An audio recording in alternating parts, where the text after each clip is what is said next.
Pokemon spin-offs nowadays are terrible, but I'm not really talking about the classics like these.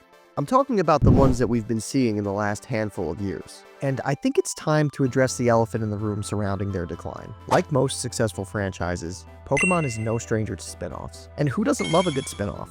No, I said good spin-off. Get out of here. Today we're going to talk about exactly how we got from this, all-time greats like XD and Colosseum, to this. And let me preface this with saying, I promise that I'm not just the typical new is bad and old is good guy. I think that I have a lot of valid points about the current state of the spin-off world, so join me and give me a chance to explain myself as we take a journey through time here today. From its very beginning, the Pokemon franchise has been able to win over fans with its unique ability to immerse people into its world. And the spin-off titles of our childhoods played a pivotal role in this. But somewhere along the line, something was lost. What we've been left with now are just these simple, free-to-play mobile games, and they're just littered with tons and tons of microtransactions. But the question that I want to answer is, how did we get here? But my friends, before we can answer that question, the most important question we need to answer first is this: what's the point of a Pokemon spin-off? And the second most important question we need to answer: why are you not subscribed yet? Go ahead, press the button. You know you want to. But if you're saying to yourself that the obvious answer is that the company creates spin-offs from established IPs to turn some more quick profits, you'd definitely be right. Oftentimes, these spin-offs were great ways for struggling developers to make some quick extra cash just by slapping Pokemon onto a pre-existing idea, specifically in the case of Mystery Dungeon. But in the earlier stages of Pokemon's history, there was a second, and in my opinion, more powerful answer to this question: world building. Which, regardless of the primary intent to make money, they were actually really good at achieving back in the day. So it was kind of like a win-win situation for everyone. Now, let me explain. As you all know, Pokemon began as a humble 2D RPG on the Game Boy. Its graphics and gameplay weren't necessarily very flashy or anything groundbreaking for the time, but with it came perhaps the most powerful catalyst for a gaming franchise that we've ever seen: the Pokemon anime. With the anime, more context was given to the creatures that we caught, the NPCs that we battled with, the friends and the enemies that we made, and the routes that we explored. As a side element to the Kanto region, it was a brilliant way to give those tiny pixels on our screens much more life. And even further than this, in a weird way, by giving us more detail about the inner workings of the world of Pokemon, it also spurred fans to want to dig even deeper, if that even makes sense. It's kind of like that feeling that you get when you first saw the Costco guys. We're Costco guys. Of course we go shopping while eating a chicken. You thought to yourself, that's alright. A dad and his son who love Costco. But now you spend every waking second of your life thinking about the Rizzler. And then they introduced Cousin Angelo. And it left me just seeking so much more information about the lore of the Costco guys. Wait. What was I talking about again? Oh yeah. With these two major elements, along with the simultaneously exploding trading card game, they established Pokemon as a major player in the gaming industry. But there were still gaps in what was offered to the community. And this was the perfect position for them. This is where the spin-offs began to take shape and really round out those missing pieces that further built out the world by giving spotlights to even more niche characters. No longer did the story just revolve around Ash or Red or whatever slightly offensive name that you've named your protagonist in the games. Now the spotlight and focus shifted from that, and it gave fans a brand new perspective to experience the Pokemon world from. On the back of their initial success, the Pokemon Company released these spin-off titles to cap off the 90s. And here, in these early titles, is where we really start to see our answers around the impact of these spin-offs. So now let's take some time to go through these and talk about where they were great and where they may have fallen a little bit short. I'd also love to hear any of your personal experiences with some of the games that we're going to discuss today, or even if we don't discuss them, leave a comment letting me know what some of your favorite spin-offs were back in the day and why you personally thought that they were great. Now trust me, I'm not saying that all of these spin-off games were anything close to the genius and innovation of something like The Sopranos PS2 version. Where's the freaking gabagoo? But as a kid growing up during Pokemon's rise to the top, just speaking from personal experience, I absolutely loved them. To be fair, around this time I was also impressed by stuff like the classic stop-motion ball bouncing that you draw on a post-it pad. So the bar wasn't like that high, but that's besides the point. This might be a cold take, but growing up I loved Hey You Pikachu. I know that it's objectively not the best game, but I was like 4 years old playing that game and I was completely dumbfounded that Pikachu would react to that stuff that I was just babbling into the microphone. I ain't left out bad and bougie. You think I'm left out bad and bougie? Say again? You say I'm left out bad and bougie? What'd you say? Outside the box thinking at that time is really what set Pokemon apart from other franchises for decades to come. I never experienced anything like that in my short life, but to reiterate, around this time I was still shitting myself a couple times a day, probably. But regardless, the point that I'm trying to make is that getting the chance to play a game with vocal recognition in the late 90s or early 2000s is actually really impressive to me in hindsight. I knew what the world was like from watching the anime, but it just felt like I had my very own pet Pikachu. The player, or at least in this case I, really developed an emotional connection to this virtual creature. And it further solidified my love for the series and made me want to keep learning more about the Pokemon world. Also, it was absolutely devastating when I had to send Pikachu away after spending a year of time together. This was my first experience with loss and heartbreak. So thanks a lot to Nintendo for ruining my worldview at the crisp young age of 4 years old. But I would have to say that my favorite of the spin-offs around that era had to be Pokemon Snap. The gameplay wasn't very flashy. You just rode a little cart around and took pictures of Butterfree and had to fill out your Pokedex with photos in lieu of capturing Pokemon for their entries. So like Hey You Pikachu, it supplemented the series by sort of allowing the player to see what the Pokemon world was really like under the hood. It gave players another new way to interact and experience Pokemon. Like, how does a Slowpoke become a Slowbro in the wild? What happens when I pelt a Psyduck with apples? These are all trivial details in the grand scheme of things, but it really just went such a long way in adding an extra layer of reality to the world. I really feel like the company took a chance on games like Snap and Hey You, since they didn't really fit the conventional norms of gaming at the time. And they were definitely a lot different from their already successful titles. But while they were different, it was still very apparent that there was a lot of care put into the experiences that the player had. And honestly, it's something I wish we got more of today. But things change, and we'll get to that soon. Shortly after these games, Pokemon Stadium followed. And this gave the player the chance to battle it out with others in a completely different setting, which wasn't a thing on the handhelds. If you had a transfer pack, you could actually battle with your own teams from the mainline games, and you were able to see them in the way that you imagined a Pokemon battle would actually look. The sheer excitement of being able to fire up your TV and see your squad come to life on the big screen in 3D just felt absolutely revolutionary at the time. And Stadium really filled that gap that people who enjoyed the games and anime felt when it came to tense battling. On Saturday mornings, you tune into the anime and you would watch these intense, heart-racing battles between Pokemon with explosions, psychic effects, and this intense orchestrated music. But then you'd turn on your Game Boy and you'd get this. Now with Stadium, you could actually step into these awesome battles yourself. They amped up the animations and sound effects to the next level. And not to mention the announcer in this game was absolutely electric. Take him down with one hit! But there was another really neat introduction to this game, and that was the addition of Mario Party-style minigames. Seeing and replaying these games bring back so many fond memories of being crisscross applesauce playing the games with friends. And it's honestly the portion of the game that I think really does make the title great. Take the Lickitung game, for example, where you race around a kitchen just absolutely mucking sushi. Prior to playing this, you may have been indifferent to Lickitung, just writing it off as a throwaway, quirky character out of 150 others. But games like this put these less popular Pokemon into the spotlight, and it really highlighted their unique traits and personalities. So Stadium, I would almost argue, could have potentially been just repetitive battling, but adding those 9 mini-games just felt like an extra sprinkle of love. Whether you look back on these games as fondly as I do or not, you could kind of start to see what's taking root here. These titles truly represent what spin-offs should be. Carefully crafted expansions of this world that we were beginning to really grow an attachment to. And stemming from that, I just want to quickly talk about this little gem of a Game Boy game, because I think it's been forgotten about since its release in 2000. I think that the Pokemon TCG game for the Game Boy is a perfect testament to the quality and care that was put into spin-offs in the early days of Pokemon. Now, let's be honest here, not sugarcoat anything. The actual trading card game is just another easy money printer for Pokemon.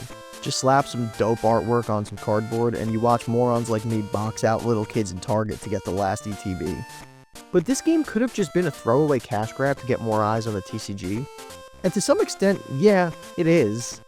But for some reason, it just seems that they decided to put so much love and effort into this title. Like, they made these awesome 2D pixel art renditions of each card, they added an overworld and a story, and I kid you not, they probably composed some of my absolute favorite music in the entire franchise, straight up. Another fun fact was that this is even the first game that added in running shoes. They seriously did not have to go this hard. It even starts off with you in a lab, like in the mainline games. But in this case, the professor is a, quote, Pokemon card researcher, which ironically is also the title that I gave myself when I stole my mom's credit card to buy all of Lee and Hart's mystery boxes. Not a coincidence. And that kind of brings me to this point, which I'll get to more later. I'm really liking the newly released TCG Pocket so far, but if there's any obvious comparison to make in terms of where Pokemon Spinoffs are at, these two games are a perfect juxtaposition, and I'll touch on that more later. And with all this in mind, we enter the 2000s, ushering in what I look back on as the golden age of Pokemon spin-offs. Spin-offs were being pumped out left and right at this point. Many of them were bad, and that's a point that I'll get to later. But man, so many were truly awesome games. Let's pause for a moment and consider this. The year's now 2003. The franchise is going strong. We're now 3 generations into success, and we've jumped into the Game Boy Advance and GameCube eras. So we're still only at the tip of the iceberg. And for me personally, this is around the time where I started to become semi-sentient. The fans that were in the midst of that first wave of Pokemania are now around 5 or 6 years older. So now the question becomes, how do you continue to grow a fan base while also continuing to innovate for your current aging fans? What were the new gaps that could be addressed with quality spin-off titles? And enter Pokemon Colosseum, a grittier, more mature 3D adventure on the GameCube. This game was truly the next evolution in a franchise that could use a little bit more edginess, without going too overboard. Where's that damn 4th Chaos Emerald? You play as an older main character, speeding around this futuristic chopper, in a region based off of Phoenix, Arizona, on a mission to take down your former criminal organization while rescuing Pokemon that they're turning evil and distributing across the entire region. In terms of Pokemon, it really doesn't get any cooler than that. I mean, the opening cutscene literally shows you blowing up a secret base and stealing a device which you find out will help you take back the evil Pokemon. And the cool thing is that this game wasn't made to bring newbies into the franchise. That duty was and always will be delegated to the mainline games. And this is completely obvious from the gameplay itself, as you literally start off with a level 25 and 26 Umbreon and Espeon. It's also worth mentioning that this game is really hard comparative to your normal titles. It was almost like a nod of respect to the player, in a way. And with this game came a totally fresh look at the Pokemon world, for those who are looking for that extra challenge, a more complex story, and even more immersive battle animations and graphics. At this time, it still felt as though the Pokemon Company had a certain level of appreciation and respect for their audience, and they demanded a certain level of quality with the games that they pushed out. In developing Colosseum, they literally poached developers around the industry to create a dream team named Genius Sonority. They held themselves to a higher standard. And to me, this spin-off game served as a symbol for their philosophy for the next few years. And the bangers didn't stop there. The Mystery Dungeon series and Pokemon Ranger series that released shortly after followed the same exact principle of adding layers of complexity to the Pokemon world, albeit in slightly different ways than Colosseum. Pokemon Mystery Dungeon allows you to step into the role of the Pokemon that we battled with. The Pokemon themselves were an element that certainly had a gap in the franchise. So when the Mystery Dungeon series began, it was almost like a risk-free play by Game Freak, because, well, think about it. We have insights into the Pokemon world through other lenses like Snap and Stadium, but now we get to see tons of individual Pokemon and their own unique personalities. And they let you identify with a specific Pokemon to actually be the protagonist of your adventure. So just as Pokemon Snap and the Stadium minigames had offered a look at their natural habitats and behaviors, this franchise brought much more nuance and personality into all these creatures. And if you're still here and enjoying the video, I just want to ask you again, if you haven't yet, to subscribe to the channel, because it really does help me out a lot. Anyway, so like I briefly mentioned and I'm sure that you're aware of, the games all start out with a personality quiz. And this pairs you up with your Pokemon identity, which I've always found to be insanely cool. Except I remember the first time I took the quiz, I got Psyduck. and I cried and restarted in a panic. So thanks a lot to Nintendo for killing my self-esteem at the young age of 9. But you know what? I'm going to say it. Looking back on it, Psyduck is an absolutely dope starter to pull, but I wasn't ready for that conversation back then. Anyway, what made these games especially stand out was just their writing. There was so much care put into the storytelling and the character development. These games featured easily some of the most gut-wrenching moments across the entire franchise, anime included. Then off the back of Mystery Dungeon, we got games like Pokemon Ranger.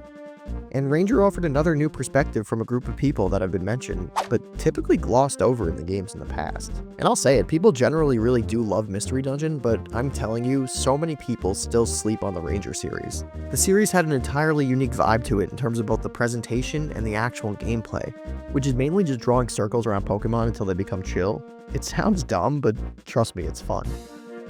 I think it's especially cool that these games center around cooperating with Pokemon for more practical, natural purposes, rather than just owning them for the sake of battling.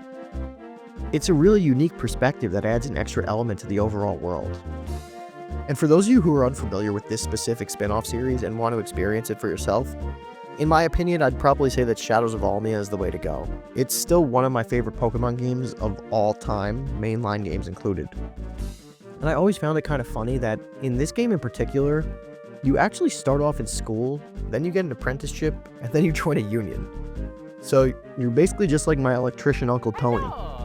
But seriously, it has some really memorable characters and more excellent storytelling that combines for an experience that really just stands out amongst the rest of the spin-offs. What I really love about all these games is the fact that Nintendo could have completely removed Pokemon from the equation, and they'd still just be bangers at their core. And that's because of the love that was put into them. Now imagine any of these games with like Mario or Kirby or any other title's crew, or even just brand new characters. The experiences that were crafted would still make for some really, really great games. Even though I would say the sales just wouldn't be there, obviously. Even if they created brand new characters to insert into these games, I'd argue that these games and characters would have developed some sort of cult following and fan base of their own, even if it was completely separated from Pokemon. But let's be real, Pokemon was their bread and butter, it's what the people wanted, and it was essentially a no-brainer for them to keep giving the fans what they wanted in this sense. So they wisely chose to use Pokemon because they already knew that there would be profit that would come with it. Obviously, it makes sense that they use Pokemon for these games, as it's a much easier sell to current fans than a brand new franchise would be. But this feeling I get that these games are greater than the sum of their parts is just a testament to the quality and effort that was put into them. And sadly, I just can't say the same about the next few games that I'm going to talk about. But before we get into that, I just wanted to mention again that I do have channel memberships turned on if you wanted to support the channel in some way further than subscribing. As an example, you'll get access to cool loyalty badges for how long you've been a member, as well as access to custom emojis, and you could even get your name listed in the credits of my videos, or if you wanted to support with the final tier, you could get access to my new videos a day early. None of this is necessary by any means, your viewership alone means a lot to me, but if you made it this far in the video, I figured maybe you're enjoying it and I should just mention that they are on and available if you were interested. Now let's get back into it. Because of the potential success that they saw, the company realized truly how easy it could be to shove more spin-offs in the face of their fans, lining their pockets because we the fans were their puppets, and we're supposed to buy anything with the Pokemon branding on it. So, all good things have to come to an end, and these awesome spin-off franchises were no exception. After all, the primary reason that these games existed was to make money. And it's a sad reality, but it's just the truth. And unfortunately, they really just weren't very great at that. Looking at the numbers of all the games that we've spoken about, Pokemon Mystery Dungeon was by far the most successful of the spin-off franchises. With Red and Blue Rescue Team alone, they sold 5.85 million copies, but these figures gradually winded down, until the last original game in the series, Super Pokemon Mystery Dungeon, sold a measly 1.6 million copies worldwide. And no other spin-off even really held a candle to these numbers either. Now, these numbers may still seem large, but if you look at them relatively and compare them to the mainline games, the best-selling spin-off games didn't even stack up with the worst-selling mainline game, Pokemon Crystal. Crystal still sold about 6.4 million copies worldwide, And while it's true that the third game in the generation still performs significantly worse than the paired drops, kind of like how Platinum and Emerald sold around 7 million copies apiece, compared to Ruby and Sapphire 16 million and Diamond and Pearl 17 million. But as time goes on, fans tend to remember games like Crystal, Emerald, and Platinum as significantly better than the original drops of their generation. And all of them have since become massive fan favorites, with many people swearing that these games are their absolute favorites in the entire franchise. And it makes a lot of sense that these games would sell less, because most people already had the base games by the time they were released. And who really wants to shell out more money for essentially the same game back then?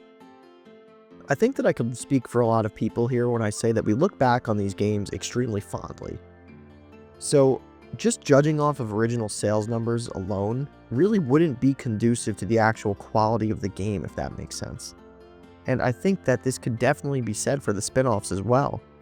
Sure, the sales weren't there comparative to the mainline titles, but looking back, so many of them have become much more appreciated as the years went on.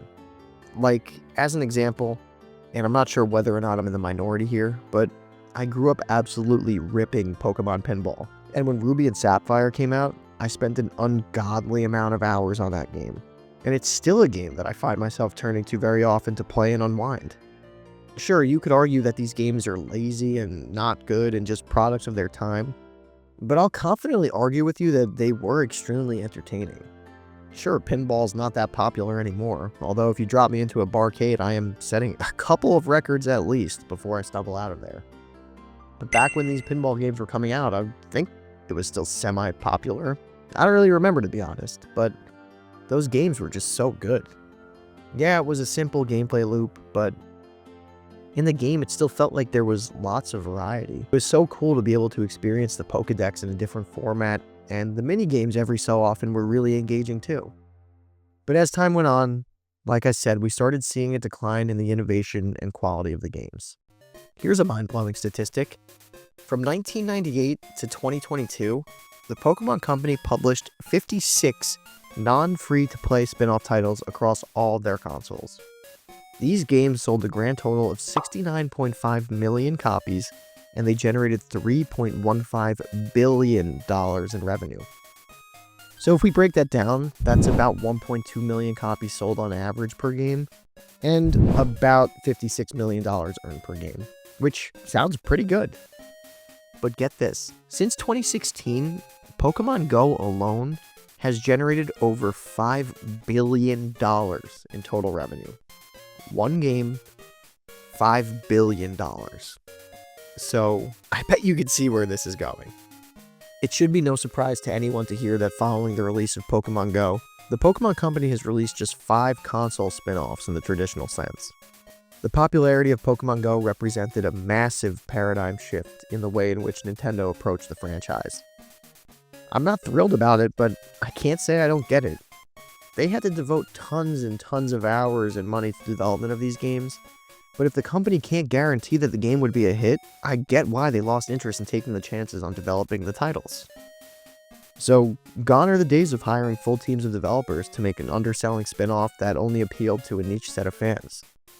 It's more costly and far less effective.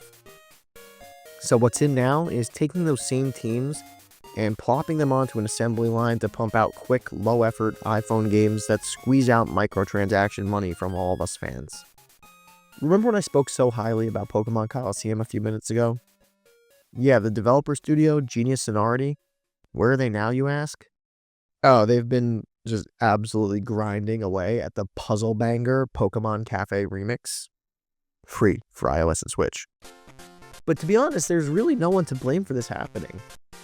It almost feels like it was just a matter of time, and it was the natural next step in the franchise given the trends in gaming occurring as a whole.